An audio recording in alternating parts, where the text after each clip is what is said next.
बात पुणे की कर लेते हैं, जहां पर सोनम हत्याकांड जैसा जो हत्याकांड हुआ था, सोनम, राजा रघुवंशी, एक बार फिर से लोगों के जहन में वो तस्वीरें याद आ गई। यहां पर किरदार बदल गए हैं। यहां पर नाम राजा रघुवंशी नहीं, यहां पर नाम है केतन, और यहां पर सोनम की जगह है सिया।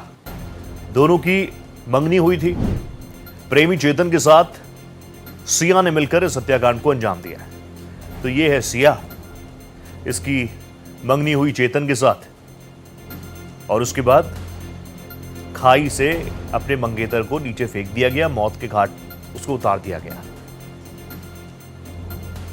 पुणे की तस्वीरें, एक बार फिर से वो जहन। हालांकि अभी आप जानते हैं सोनम को लेकर भी कुछ वीडियोस काफी वायरल थी, इंटरव्यू किया उसने, लेकिन एक के बाद एक उसी तरह के कई सारे केसेस सामने आए, और उसी क्रम में पुणे से भी कुछ ऐसी तस्वीर आ रही है। पुणे में सिया नाम की लड़की ने अपने मंगेतर केतन को मौत के घाट उतार दिया, और प्रेमी उसका चेतन के साथ मिलकर केतन को मौत के घाट उतार दिया सिया ने। तो पुणे में सोनम हत्याकांड जैसा कांड सामने आया। कारोबारी केतन की हत्या हुई है। मंगेतर सिया ने केतन को मौत के घाट उतारा है अपने प्रेमी चेतन के साथ मिलकर। ने बोला कोई बात नहीं, चलो बर्थडे है तो जाके आ जाएंगे। तो जैसे ही अभी पुलिस इन्वेस्टिगेशन से पता चल रहा है, ये लड़का चेतन चौधरी टू व्हीलर गाड़ी जुपिटर से मार्केट यार्ड से वो लोहगढ़ वहां पहुंचा। उनके आगे 10-20 फुट, आगे पीछे 10-20 फुट ही वो दिख रहा है चलता हुआ। एक साथ ही ऊपर गए, दोनों ने मिलके उसके ऊपर किसी चीज का वार करके उसको ऊपर से नीचे फेंक दिया। इस पूरे मामले में एसपी संदीप सिंह गिल ने क्या कुछ कहा, वो भी सुनिए। ये जो लड़की है सिया गोयल, इसका एक फ्रेंड जो चेतन चौधरी नाम का है, तो इनकी आपस में कुछ 1 साल के आसपास से पहचान थी। तो इन दोनों ने ये प्लान किया, और प्लान करने के बाद इस घटना को अंजाम दिया, और उस लोहगढ़ किले पे इन्होंने वो केतन अग्रवाल को धक्का दिया और वो नीचे गिरा और उसकी मृत्यु हो गई। 61(2) के अंतर्गत मर्डर का गुना हमने दाखिल किया है और इन दोनों को ताबे में लिया है, और अधिक पूछताछ में इन्होंने कबूली भी दी है, और अधिक तपास अभी चालू है। तो अब इन्वेस्टिगेशन आगे बढ़ रही है। एफएसएल की टीम भी मौके पर मौजूद है। डेड बॉडी रिकवर की जा चुकी है।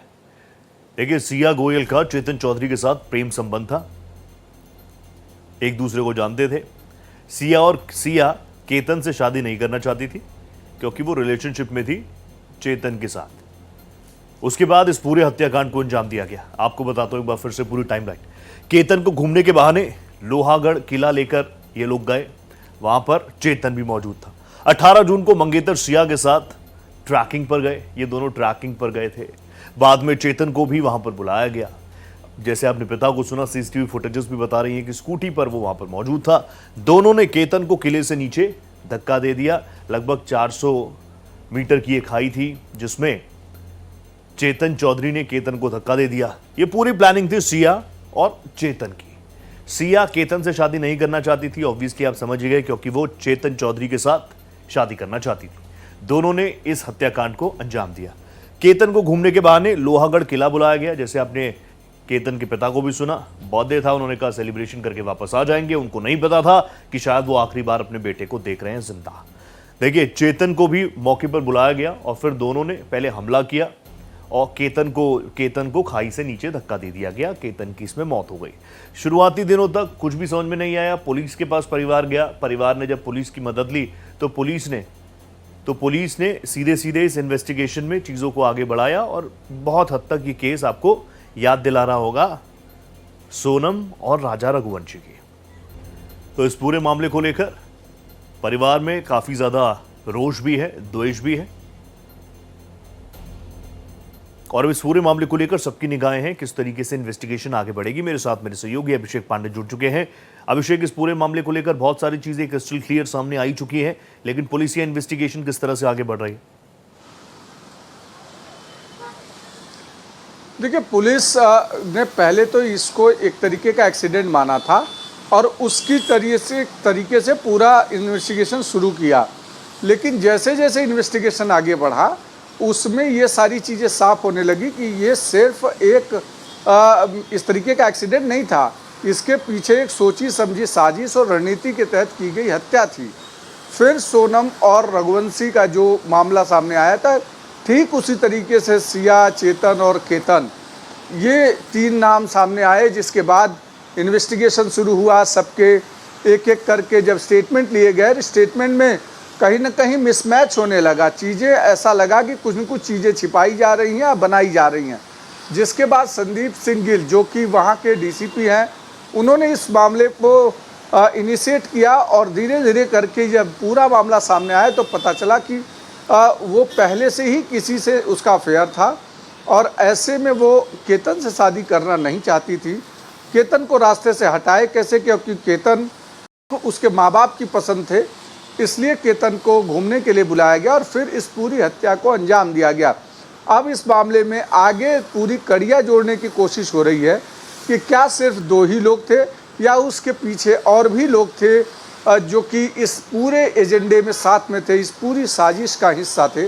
उन सारे लोगों को तफ्तीश के तहत पुलिस ढूंढ रही है। केतन के पिता का तो रिएक्शन आ ही गया, लेकिन क्या सिया के परिजनों ने इस पूरे हत्याकांड को लेकर अब तक कुछ बात कही, कुछ कहा उन्होंने अभी तक? देखिए, सिया के अभी तक परिवार वालों ने आधिकारिक तौर पर मीडिया से कोई बात नहीं की है, लेकिन पुलिस को उन्होंने अपने स्टेटमेंट्स दिए हैं और उन्होंने बताया है कि किस किस तरीके से क्या क्या शादी को लेकर के कैसे बातें चली, कैसे शादी को लेकर के उन्होंने केतन को पसंद किया और आगे किस तरीके से शादी होने वाली थी। लेकिन अब ये साजिश जो है, उस साजिश को लेकर के वो खुद भी हतप्रत हैं कि कोई इस तरीके से साजिश कर सकता है क्या जो माता और पिता की पसंद हो उसको अपने रास्ते से हटाने के लिए धक्का दे सकता है पहाड़ों से। इस तरीके की जो चीज़ें हैं वो उनके लिए शॉकिंग हैं, लेकिन पुलिस इन्वेस्टिगेशन कर रही है। आगे देखते हैं कि उनके माँ बाप किस तरीके से इस पर रिएक्शन देते हैं। अब इस पूरे मामले को लेकर बहुत सारे रिएक्शंस का सिलसिला तो आप देखेंगे ही, लेकिन पुणे पुलिस के लिए कितना चैलेंजिंग रहा इस पूरे घटनाक्रम को अभी तक जिस तरह की डिटेल सामने आए हैं?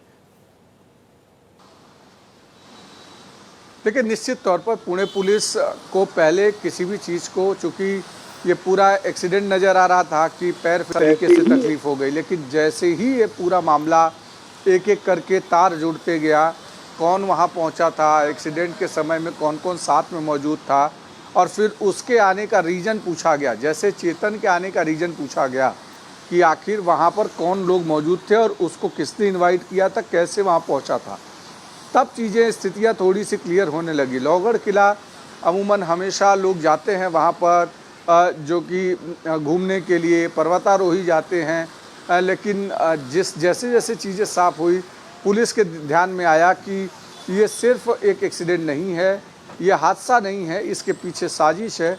और उस साजिश से परतें धीरे धीरे खुलने लगी तो सामने आया कि ये इतना भयानक, इसके पहले ये पूरी साजिश रची गई और फिर उसको अंजाम देने के लिए लोहगढ़ किले पर केतन को बुलाया गया। आपने जिक्र किया सोनम रघुवंशी, राजा रघुवंशी वाले हत्याकांड का। उस वक्त भी कई साइकोलॉजिस्ट से हम लोगों ने बात की, तब भी हम समझने का प्रयास कर रहे थे कि ये अपने घर वालों को बताना ज़्यादा मुश्किल है बजाय इसके कि किसी की हत्या कर दो। देखिए, 2-3 चीज़ें मुंबई में इस तरीके के 1-2 और हादसे हुए हैं। इसमें एक चीज़ समझना होगा कि घर वालों को होता क्या है कि जो लड़की के परिवार वाले हैं वो अगर ये कहते हैं कि ये तुम्हारे लिए बेस्ट चॉइस है, और लड़की को उस समय में ऐसा लगता है कि नहीं, घर वालों की चॉइस पसंद नहीं है, लेकिन घर वालों को वो डिनाई नहीं कर सकती, तो ऐसे में वो बीच का रास्ता निकालने के लिए ये इस तरीके की चीज़ें की जाती है। ये कब किया जाता है? हाल के कई ऐसे केसेस आए हैं, इसमें हुआ है या नहीं हुआ है वो अलग मैटर है, लेकिन कई ऐसे इंसिडेंसेस आए हैं, कई ऐसे क्राइम के रिकॉर्ड्स आए हैं जिसमें हाल के जो सीरियल्स आए हैं टेलीविजन्स पर, अलग अलग चैनल्स के सीरियल्स इस तरीके से क्राइम से जुड़े आते हैं। ये कहीं ना कहीं मास्टर प्लान बनाने में काफ़ी मदद करते हैं इस तरीके के अपराधियों की। ठीक है, शुक्रिया अभिषेक, आप जुड़े मेरे साथ।